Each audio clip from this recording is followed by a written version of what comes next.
In the grim and thunderous mythology of the Norse, where gods wage war, the world ends in fire, and fate looms as an unbreakable force, the story of Lif stands out like a soft whisper in a storm. Often overshadowed by the cataclysmic imagery of Ragnarök, Lif is a symbol of endurance, rebirth, and the hope that even the end is not truly the end. Her name, which simply means life, is not accidental. Lif is destined to survive the destruction of the cosmos and become the mother of a new age.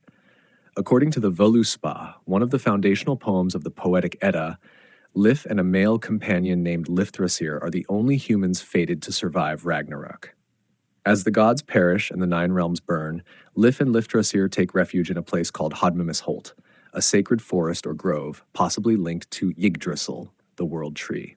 There, hidden away from the chaos, they survive on dew and the shelter of nature until the world is reborn. The story of Lif is notable because it represents a rare spark of optimism in Norse cosmology. Unlike other mythologies that promise an eternal paradise or afterlife for the faithful, Norse myth is largely fatalistic. Even the gods themselves are doomed to die in Ragnarök. But Lif, a mortal woman, endures. In that endurance lies the essence of what it means to be human, to survive against overwhelming odds, to persist when even the gods fall.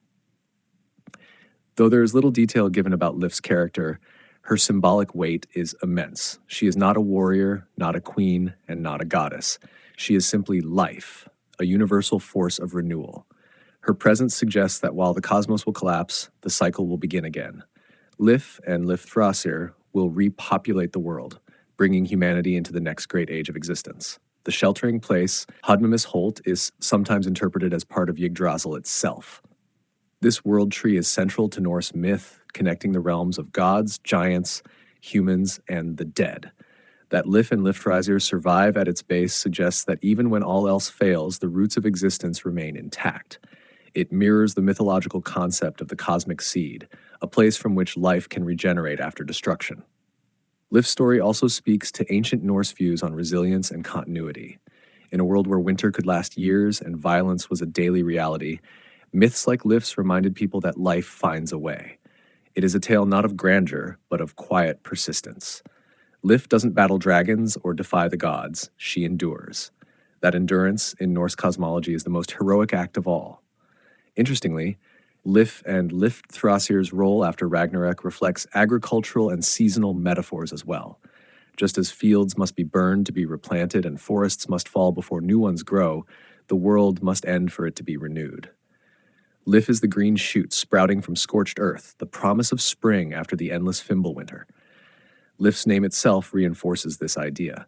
Meaning simply life, it is not a title or role, but a state of being. She is not just a woman, she is the embodiment of life itself. Where gods fall and giants rise, she represents the pulse that beats on, regardless, the resilient heart of existence. While the Norse myths rarely offer direct theological messages, Lif's tale can be interpreted as a statement about the role of humanity. In a mythos where even Odin meets his doom, it is a human who survives.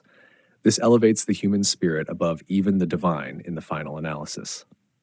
Lif is not divine, yet she is chosen to carry life forward. In modern times, Lif has emerged as a powerful symbol in literature, philosophy, and even environmental discourse. She stands as a reminder that destruction is not absolute, that hope can outlast horror, and that the essence of humanity is the will to survive, rebuild, and love again in a world remade. Though her tale is brief in the ancient texts, Lif's presence lingers like a memory of dawn in the darkest night. She is the echo of life after loss, the mother of what comes next, and the mythic answer to the question, what happens after the end?